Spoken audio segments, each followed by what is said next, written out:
Bonjour Léna, Bonjour, bienvenue sur Papillon. merci. En tout cas, ravie de t'avoir.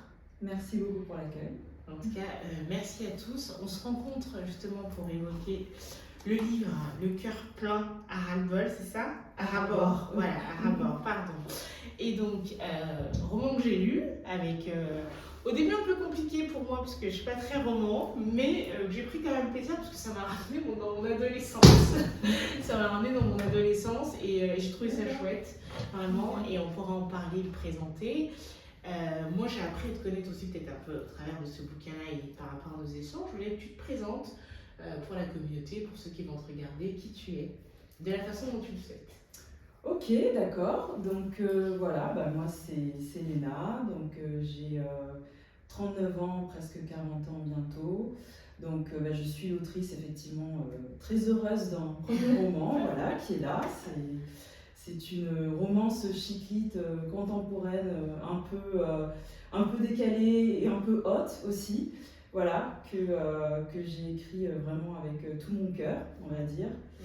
Et donc sinon, voilà, je suis quelqu'un de passionné par la littérature de base, en fait. Voilà, ça a toujours été quelque chose qui me botte beaucoup. Donc j'ai fait des études de lettres et puis j'ai toujours aimé effectivement lire et écrire. Donc lire et écrire, je le fais depuis que je suis toute petite en fait. Donc lire depuis que je suis en âge de lire, depuis que je sais lire, et écrire depuis que je suis en âge de tenir un stylo, comme disent souvent beaucoup d'auteurs. Ouais.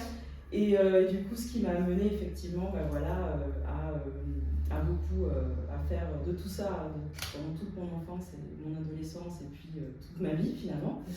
Et donc sinon, je suis dans la vie, je suis freelance dans le web. Donc ce qui est bien, c'est que voilà, j'ai un métier qui me permet aussi d'écrire parce que je suis rédactrice web. Et donc voilà, c'est un métier qui n'est pas forcément très connu, mais plutôt connu dans le milieu du web, mais pas forcément connu en dehors, qui consiste à rédiger des textes en fait pour les sites web des entreprises en fait, pour leur communication digitale. Et donc voilà, donc ça c'est ce que je fais dans la vraie vie entre guillemets, c'est ça. Et puis sinon côté littérature, j'ai aussi un autre petit projet à côté. J'ai créé un site web en fait, un webzine littéraire qui est spécialisé dans la littérature afrodescendante. D'accord. Oui, qui s'appelle l'Hibiscus littéraire. Super. Et donc en fait, le but c'est de mettre en avant, de visibiliser des auteurs, les auteurs noirs. Donc aussi bien africains que d'origine africaine, caribéens ou même afro-américains. Donc des auteurs émergents de préférence ou des auteurs qui ne sont pas forcément très connus du grand public. Et donc l'idée c'était ça, c'est une idée que j'ai eue il y a très longtemps quand j'étais étudiante en lettres en fait en 2009, mais que je n'ai finalement concrétisé que très longtemps après puisque le site en fait il est né en 2018 et puis du coup alors c'est un site qui n'est pas très développé et pas très connu parce que je publie rarement. Mais bon, quand je le fais, j'essaie de le faire bien. Ouais. Donc du coup, voilà. Donc l'idée, c'était d'avoir un petit média comme ça qui parle qui met en avant la littérature afrodescendante, mais plutôt de manière décontractée, accessible. Parce que je voulais un petit peu me démarquer de médias comme Africulture, je ne sais pas si tu connais, voilà, qui du coup parle de littérature entre autres, de pas mal finalement de tous les arts afro, mais de manière beaucoup plus, on va dire, intellectuelle. Donc ça s'adresse plus à une espèce d'élite intellectuelle, si je peux dire ça entre guillemets. Et donc du coup, moi, je voulais faire quelque chose qui soit un peu plus... un peu en décalé aussi. Oui, voilà, qui soit beaucoup plus accessible, qui donne vraiment envie du coup de découvrir des auteurs noirs, mais sans prise de tête quoi, en fait. Voilà, c'était l'idée. Donc voilà, je pense que j'ai fait le tour. Merci beaucoup Léna. Justement, tu parlais de l'écriture. Tu disais, est-ce que tu as eu un déclic? Est-ce que tu as eu des parents qui lisaient beaucoup, qui écrivaient, qui t'ont donné justement ce goût de la lecture? Alors, ma mère, oui, tout à fait. Alors, ma mère, elle aime beaucoup lire, elle a toujours aimé lire. C'était vraiment. Donc, dans sa famille, c'était même du coup la seule qui lisait dès toute petite, en fait. Et c'est vrai que. Parce qu'à l'époque, on lisait quand même beaucoup moins. C'est pas comme aujourd'hui. Donc, effectivement, bah, après, bon. C'était pas quelque chose d'obligatoire, j'aurais pu très bien ne pas aimer lire, mais il se trouve que bah, voilà, elle m'a mis des livres entre les mains dès que j'étais petite, et puis en fait bah, j'ai aimé, donc voilà, j'ai continué, parce que bon après j'ai des frères mais qui n'aiment pas spécialement lire, donc ça aurait pu ne pas être le cas, mais pour le coup oui, c'est voilà, effectivement c'est quelque chose qu'elle m'a transmis, ouais, voilà. Et après, bah, pour ce qui est d'écrire, elle écrivait pas spécialement, mais moi, c'est vrai que ouais, voilà, j'ai vraiment eu ça. Dès l'âge de 6 ans, j'écrivais des petites histoires avec des dessins. Voilà, donc c'était déjà là. C'est ça. Déjà, il est super. Et justement, par rapport à ce bouquin, on va y venir. Qu'est-ce qui t'a inspiré? Oui, alors ça c'est une longue histoire, enfin une longue histoire, non pas vraiment, mais bon, c'est vrai que on peut se poser la question de savoir est-ce qu'il y a de l'autobiographie dedans, tout ça. Oui, je sais, c'est la question qu'on se pose effectivement. Et ben en fait, figure-toi que oui, à la base en fait, c'est c'est une histoire que j'ai vécue personnellement entre 2011 et 2016. D'accord. Très bien. Donc on comprend tout. Voilà, c'est ça. C'est pour ça que c'est aussi bien écrit. Alors attention. C'est-à-dire que en fait, à la base, effectivement, j'avais pas du tout l'intention d'en faire un roman. C'est une histoire, effectivement, j'ai une histoire très compliquée, donc du coup, voilà, qui a duré plusieurs années comme ça. Et en fait, j'ai commencé sur la fin de cette histoire, j'ai commencé à l'écrire en fait. Mais c'était plus pour c'était vraiment ouais voilà, je l'écrivais à la deuxième personne en fait, en disant tu, voilà, comme si j'écrivais une lettre, une très longue lettre en fait à l'homme de mes tourments dans cette histoire, voilà. Et donc en fait je racontais l'histoire telle qu'elle s'est vraiment passée, mais c'était vraiment dans un but vraiment écriture thérapeutique en fait. Pour vraiment parce que j'avais besoin extérioriser un peu les démons. Oui, voilà, c'est ça, faire passer le truc et puis se débarrasser de certaines souffrances, on va dire. Et en fait, donc à la base, j'avais pas du tout l'intention d'en faire un roman.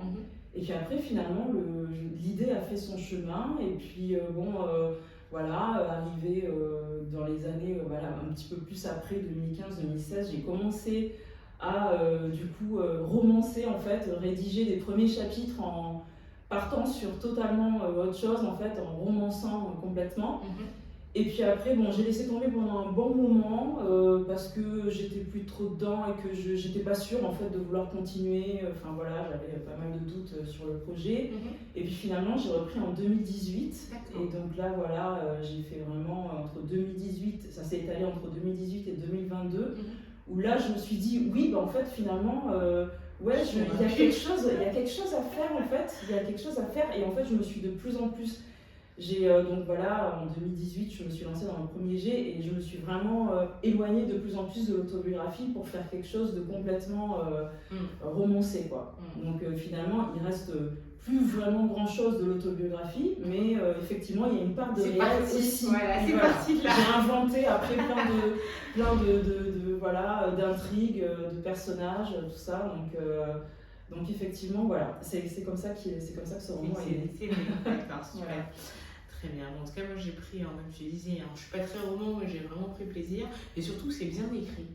Je trouve que c'est bien écrit parce que j'en ai eu beaucoup et c'est vrai que des fois, on peut manquer un peu de structure, de pas mal de choses. Mais là, non, c'est plutôt bien écrit. Et je voulais revenir un peu sur le personnage. Effectivement, tu es partie de toi et puis après, tu as un peu enrobé. Est-ce que tu penses aujourd'hui que on retrouve, ça peut être, si tu veux, est-ce que ça peut être la vie d'une jeune fille d'aujourd'hui? Est-ce que ça peut vraiment refléter la vie d'une jeune fille? Ah bah, tout à fait, Ouais. oui, tout à fait. Et d'ailleurs, bah oui, c'est pour ça aussi que j'ai voulu en faire On parlait. un roman, parce que je me suis dit que ça pouvait effectivement faire écho chez pas mal de personnes et pas mal de filles de 25-30 ans, et puis, ou même plus hein, d'ailleurs, puisque bon, voilà, c'est quand même le type d'histoire. Enfin, bon, c'est en réalité les histoires compliquées comme ça, où voilà, on court après quelqu'un qui nous fait galérer. Finalement, bon, je pense que ça a toujours existé, mais c'est vrai qu'on en parle beaucoup plus depuis quelques années en fait. Les histoires, les relations toxiques, en fait, les relations voilà, sans engagement, où il y a le déséquilibré en fait, où il y a une personne qui s'accroche à l'autre. Bon, on va pas mettre tout un genre dans une case, mais c'est plus souvent les femmes qui vont courir après des hommes dans ces histoires-là. Voilà. Et donc du coup, bah, c'est vrai que c'est très contemporain, parce qu'on en parle beaucoup maintenant dans le développement personnel de l'amour, justement. Voilà. C'est ce que j'allais dire. C'est ça. Voilà, on parle plus de comment justement éviter ce genre de relations toxiques, comment avoir des relations plus saines, tout ça. Et du coup, c'est vrai que bah, je pense qu'il y a effectivement un message à faire passer. C'est ce que j'allais dire aussi. Voilà. Mais je trouve que c'est assez subtil, parce que dans le roman, finalement, il y a aussi ce message-là. C'est effectivement, c'est que la personne puisse faire miroir à sa vie, et qu'elle se dise, en fait, là, je suis pas dans une relation saine, parce qu'au début, quand on est dedans, on n'est pas forcément, on n'a pas conscience que c'est toxique. On est dans l'amour, on pense aimer, donc forcément, on s'accroche et tout. Et c'est là, je trouve que c'est une bonne façon, et notamment à la génération un peu plus jeune, de leur faire passer le message. Et ça, je trouve ça plutôt brillant. Et est-ce que tu as eu des retours, justement? Je suis curieuse de savoir si tu as eu des retours de jeunes filles ou de jeunes hommes qui ont lu justement ton livre, et pour qui ça a donné des déclics, justement, de se séparer de ce fameux James. Ah, alors la déclic, je sais pas, mais j'ai eu pas mal notamment des chroniqueuses en fait, qui m'ont dit, il y en a une qui m'a dit que ça faisait écho à sa propre histoire, enfin, que ça l'avait vraiment beaucoup touchée, parce qu'effectivement, elle m'a dit voilà, qu'elle avait vécu une histoire similaire en fait. Donc c'est une personne qui devait avoir, oui, l'âge d'Olivia, je pense, et puis qui avait vécu cette histoire quelques années avant, je crois, et du coup, effectivement, voilà, elle m'a dit ça. Et après, il y a eu quelques petits commentaires comme ça, effectivement. Après, mais oui, si ça peut, comment dire, faire prendre conscience à certaines personnes. Aussi de façon un peu plus, peut-être aussi de façon un peu plus simple, détachée aussi. On n'est pas dans le développement personnel, c'est sûr. Oui. Mais du coup, ça permet, moi je trouve, hein, parce qu'au début, quand j'ai lu. Je me suis posé un peu des questions, mais après je me suis dit, avec du recul, si j'étais un peu plus jeune, parce qu'aujourd'hui je me connais, donc je saurais peut-être mettre des œillères, enfin, je saurais me guider, mais si je suis un peu plus jeune et que j'ai pas forcément toutes les armes que j'ai aujourd'hui, mais ça pourrait m'aider, c'est sûr. Oui. C'est sûr. En tout cas, bravo pour ça. Et est-ce que tu prévois un tome 2? Ah, on m'a déjà posé cette question. Ouais. Ben non, en fait, pas du tout. Non, je considère que, voilà, Olivia, à la fin, voilà, elle est une belle femme, on va pas spoiler, voilà, les romans, ça se termine toujours bien, de toute façon. Et bon, bah, après, c'est tout. Elle fait sa vie, on peut imaginer ce qu'on veut pour la suite. Mais non, je trouve que c'est très bien comme ça. J'ai pas du tout envie. J'ai pas du tout envie de faire de suite à ce roman. Je veux passer sur autre chose. Mais justement, j'allais dire, quels sont tes projets? En tout cas, enfin, t'es pas obligé de tout nous donner, mais en tout cas, est-ce que tu as des projets d'autres romans, d'autres livres, ou de films, de cinéma, je sais pas, d'écriture? Alors oui, j'ai des projets de romans, j'ai deux idées, dont une à mon avis sur laquelle je vais plus me concentrer que l'autre. Je vais encore partir sur de la romance. Voilà. Normalement, à moins que je change d'avis, mais donc la prochaine romance, ça sera une romance qui se déroulera dans le milieu de la Kizomba. C'est une danse en fait. Oui, je connais, ouais. Je connais bien. Voilà. Et puis sinon après, bon, c'est tout ce que je peux dire pour le moment parce que pour le reste, je suis laisses planer. C'est ça. Parce que je suis du genre à changer beaucoup d'avis, donc on ne sait pas. Je peux complètement changer d'avis en cours de route aussi, voilà. Mais en tout cas, effectivement, je suis en train de préparer en fait, voilà. Le plan, la structure, etc. Parce que cette fois, j'ai envie de faire les choses encore mieux. Donc du coup, je m'appuie sur un livre en fait qui s'appelle L'anatomie du scénario de John Truby. D'accord.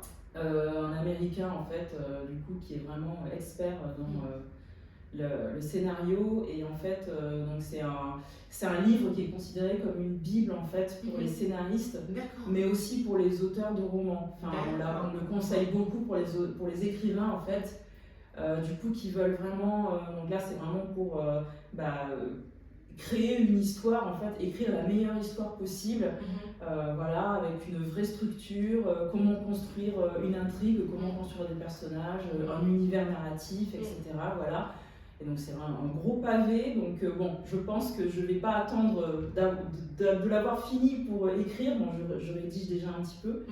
Mais en tout cas, là, je pense que voilà, ça va quand même bien m'aider parce que j'ai envie d'être plus structurée cette fois que pour le premier roman où je suis un peu partie comme ça, un peu en freestyle. Après, c'est les premiers, hein, on apprend en faisant de toute manière. C'est ça. C'est sûr. Et tu disais tout à l'heure, ça t'avait pris du coup, de 2018 jusqu'à 2020, c'est ça? Oui, 2022. 2022. Mais vraiment en étalé. Hein. Oui. Donc en fait, si on fait finalement, parce que j'ai fait à peu près le calcul, parce que du coup, je notais dans mon agenda les jours, oui, c'est ça, je notais les jours où j'écrivais pour savoir, après, pour faire le compte, les comptes. Et du coup, en tout, c'est comme si j'avais mis à peu près 1 an à l'écrire. D'accord, oui. Donc, j'ai étalé, j'ai rédigé le premier jet entre fin 2018 et début 2019. Et après, j'ai fait plusieurs réécritures en fait, mais voilà, étalé sur plusieurs années parce qu'il y a des fois, il y avait des mois pendant lesquels j'écrivais pas parce que j'ai un peu du mal à faire plusieurs choses en même temps, je le dis souvent, mais voilà, c'est vrai. Donc du coup, quand il faut bosser, j'ai un peu du mal à faire d'autres trucs à côté. C'est pas facile pour tout le monde, hein, c'est sûr. Et du coup, aujourd'hui, est-ce que c'est quelque chose que tu veux professionnaliser, enfin en faire que ton métier demain, ou tu te dis que ça reste une passion ou un passe-temps à l'écriture? J'aimerais vraiment. Ah oui, c'est mon rêve absolu. C'est vrai. En vrai, ça c'est sûr. Non mais ouais, c'est mon rêve depuis toujours en vrai. Hein. J'ai toujours rêvé d'être écrivain un jour, ça c'est sûr. Et après, voilà, on sait que c'est pas un rêve facile à réaliser, ça c'est sûr, qu'il faut vraiment se donner les moyens. Jusque-là, je me suis pas non plus, j'ai pas du tout fait pour le réaliser, loin de là. Voilà, j'en suis qu'au début, j'ai fait que des petits pas, on va dire. Voilà, bon, j'ai sorti un premier roman, c'était déjà bien. Voilà, c'est ça. Mais c'est vrai que j'ai beaucoup de choses à faire à côté pour espérer, comment dire. Pour essayer de réaliser mon rêve en fait. Ouais, voilà, c'est ça, il y a encore plein de choses à faire, au niveau de la communication aussi, que jusque présent je n'ai pas forcément très développé et très travaillé. Et puis oui, voilà, il faut aussi effectivement que j'arrive à me dégager plus de temps aussi pour écrire, parce que, je veux dire, forcément, hein, on n'est pas écrivain si on n'écrit pas, donc déjà, ce serait pas mal d'y arriver aussi. Voilà, mais oui, je sais que je vais jamais arrêter d'essayer en fait, en tout cas. C'est important de croire, justement, c'est aussi la vocation de cette chaîne, hein, c'est un papillon qui renaît tous les jours et aussi c'est bien de mettre en œuvre les projets. Et qu'est-ce qui te manque aujourd'hui pour pouvoir professionnaliser ce côté un peu écrivain? Qu'est-ce qui te manque dans un monde idéal? Disons qu'il y a quand même une partie de beaucoup de du temps quoi. Voilà, c'est ça. Et c'est un peu finalement c'est un peu le serpent qui se mord la queue en quelque sorte, parce que voilà, il faut le tant qu'on n'est pas écrivain professionnel, on gagne pas sa vie comme ça, donc il faut bien gagner sa vie à côté aussi, et en même temps voilà, trouver aussi le temps d'écrire. Et puis parce que bon voilà, c'est vrai qu'il y a beaucoup, il y a des autrices auto-éditées qui en vivent en fait, mais c'est parce qu'effectivement, bon, elles sont aussi de manière générale beaucoup très productives en fait. Oui. Donc c'est vrai que voilà, il y en a, elles arrivent à en vivre, mais c'est aussi parce qu'elles sortent 2 ou 3 romans par an. Mais bon, c'est beaucoup, c'est énorme. Moi je trouve que c'est vraiment énorme. Et ça me paraît, 2 ou 3 romans par an, même en faisant que ça, moi ça me paraît énorme en fait. Je sais pas si. Ça demande beaucoup de temps. Ben, je pense que ça dépend de ce que tu écris en fait. Aussi, oui, c'est sûr. Ouais. Ça dépend pour qui. Il y en a qui écrivent très vite apparemment, mais enfin je sais pas, parce que moi je sais pas, j'ai un côté quand même assez perfectionniste et je me vois pas écrire un roman. C'est surtout que je ne me vois pas écrire un roman en 3 mois. Pour moi, 3 mois, ça correspond au premier jet, à la limite. Voilà. Et c'est vrai que du coup, bah, bon, ça peut effectivement prendre beaucoup de temps. Puis bon, enfin, après, ça marche ou ça marche pas. On n'a pas, je veux dire, même si, voilà, je vais tout faire effectivement pour me faire plus connaître, me rendre plus visible, etc. Voilà, avec tous les moyens que je peux pour améliorer mon marketing aussi, parce qu'effectivement, voilà, j'ai pas fait tout ce qu'il fallait non plus pour ça, je le reconnais, ça c'est sûr. Mais c'est vrai qu'après, je sais que ça va pas dépendre entièrement que de moi, quoi, en fait, voilà. Mais en tout cas, il faut essayer. C'est voilà, ça, mais c'est le but, hein, c'est le but, il faut essayer, il ne faut pas se mettre des barrières, et surtout avec le temps que tu as, c'est ce que tu dis, le plus important c'est d'avoir du temps. Et puis je pense qu'à un moment donné, quand on est motivé à vraiment faire les choses, ben, on s'y met, et puis plus tu le fais, et plus aussi ça devient plus facile. Tu disais tout à l'heure, il y a des gens qui écrivent en 3 mois, c'est aussi peut-être parce qu'ils ont l'habitude de le faire, donc forcément la créativité elle est là, quoi, elle est présente, c'est sûr. Bah, c'est très bien. En tout cas, moi je t'encourage. Merci. Voilà. Et on se retrouvera là pour le deuxième bouquin peut-être. Écoute, en tout cas, c'était vraiment un plaisir et j'invite encore une fois la communauté à le lire et on refera plein de com là-dessus. Moi j'avais 3 questions avant de clôturer. Tu parlais tout à l'heure de la plateforme que tu avais pour mettre en lumière, je mets tout ça, des artistes finalement, des écrivains aussi, c'est à peu près la même chose qu'on fait finalement, c'est pas le même média. Tu disais que tu n'avais pas le temps tu l'activais pas, enfin t'as pas assez d'activer, mais et du coup qu'est-ce qui te manquerait pour pouvoir développer un peu plus cette plateforme, parce que je trouve que c'est une bonne idée. Oui, ben en fait, non, c'est, comment dire, c'est comme d'habitude en fait, c'est juste qu'il faut que je dégage du temps, dégage plus de temps pour ça, voilà, c'est ça. Et en fait, j'ai pas, à la base, oui, j'ai pas forcément d'énormes ambitions pour ce webzine littéraire. Donc, disons que je me mets pas de pression dessus, je me dis, bon, je publie quand je peux, voilà, et puis à un moment donné ou un autre, j'aurai forcément un peu plus de temps pour m'en occuper. Il y a des périodes où effectivement j'ai publié plus d'articles que d'autres périodes. Bon, voilà, ça reste un petit média, effectivement, mais bon, on va dire, qui avance lentement mais sûrement, on va dire. Non, mais je trouve que c'est une bonne idée. Voilà, c'est un rythme effectivement qui est assez lent, mais bon voilà, c'est ton rythme. Oui. Voilà, on est pas. Il n'y a pas de jugement en tout cas, c'est ton rythme. Et puis, en tout cas, l'idée est bonne. Et moi, je suis toujours fan aussi des idées qui permettent de mettre en lumière des auteurs, écrire, lire, parce que je trouve qu'on rencontre beaucoup de gens via la lecture. Et aussi, on grandit. On grandit énormément quand tu lis, mais en fait tu discutes avec l'auteur, tu apprends des choses, c'est comme si tu voyageais. Et c'est ce que j'aime moi beaucoup dans la lecture, et j'encourage beaucoup ce type d'initiative. Merci beaucoup. Et 2 dernières questions. Le podcast s'appelle Le Papillon, donc c'est renaître.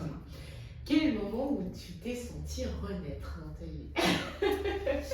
Alors, renaître, c'est une grande question. Enfin, c'est vrai que bon, je n'emploierais pas vraiment le terme renaissance pour moi, parce que c'est vrai que voilà, je m'estime plutôt assez chanceuse dans ma vie. J'ai pas vécu de gros traumatismes, de gros drames, de grandes tragédies, voilà. J'ai eu de gros chagrins d'amour, oui, voilà. Ça fait partie aussi, hein. Ça fait partie aussi. Oui. Mais attends, des fois, tu sais, suite à une rupture, on renaît, on devient une autre femme. Tout à fait. Oui, tout à fait. Mais c'est vrai que je suis assez résiliente de ce côté finalement, voilà. Mais après, si je peux parler d'une espèce de, pas forcément renaissance, mais un moment de ma vie où effectivement j'ai senti qu'il y avait, j'ai eu une espèce de prise de conscience, plutôt c'est vraiment ces dernières années, il n'y a pas très longtemps, où en fait je suis arrivée à un moment de ma vie où ben voilà, je me suis vraiment posé des questions sur ce que je voulais vraiment dans la vie, parce que finalement je ne l'avais pas forcément fait avant, voilà. Et que je me suis rendu compte que je vais quand même avoir bientôt 40 ans, j'arrive finalement à peu près à presque la moitié de ma vie, si on considère que je vais, si tout va bien, voilà, c'est ça. Donc, quand même, ouais, je me suis dit, j'ai envie de vraiment profiter, quoi, en fait, tout simplement de faire ce que j'ai vraiment envie de faire, de faire des choses qui me font vibrer, comme écrire par exemple, voilà, et de vraiment profiter du temps qui me reste sur Terre, en fait, parce que c'est quelque chose dont je me rendais pas forcément, j'ai toujours eu conscience que le temps passait vite, mais là, il y a vraiment eu ces dernières années une véritable prise de conscience, un espèce de sentiment d'urgence en fait à vouloir vraiment, voilà, effectivement à faire des choses qui me font kiffer et puis et profiter de la vie. Voilà. C'est hyper important. Et la dernière question, justement, ce moment-là entre toutes ces périodes de remise en question, aujourd'hui, avec beaucoup de recul, est-ce que tu le vois avec de la beauté? Est-ce que ça t'a permis aussi de t'élever, de faire un peu plus ce que tu as envie de faire aujourd'hui ou pas? Oui, c'est ça. Alors c'est en chemin, puisque c'est en cours du coup, mais tout à fait. Il y a eu des petits changements dans ma vie professionnelle, voilà, dans mon développement personnel aussi, parce que je m'y intéresse beaucoup plus effectivement depuis quelques années. Donc du coup, effectivement, j'accorde un peu de l'importance à mon bien-être. C'est important ça. C'est important ça. Donc j'ai opéré des petites choses dans ce sens-là, oui, voilà. Ah mais c'est important. C'est bien honnête, on peut pouvoir mettre en action aussi des choses. C'est ça. Merci Léna. De rien. Merci avec beaucoup. plaisir. Et puis Merci. je mettrai aussi les liens pour te retrouver. Ok, ça Merci marche. beaucoup. Merci. À bientôt pour le prochain roman. C'est ça.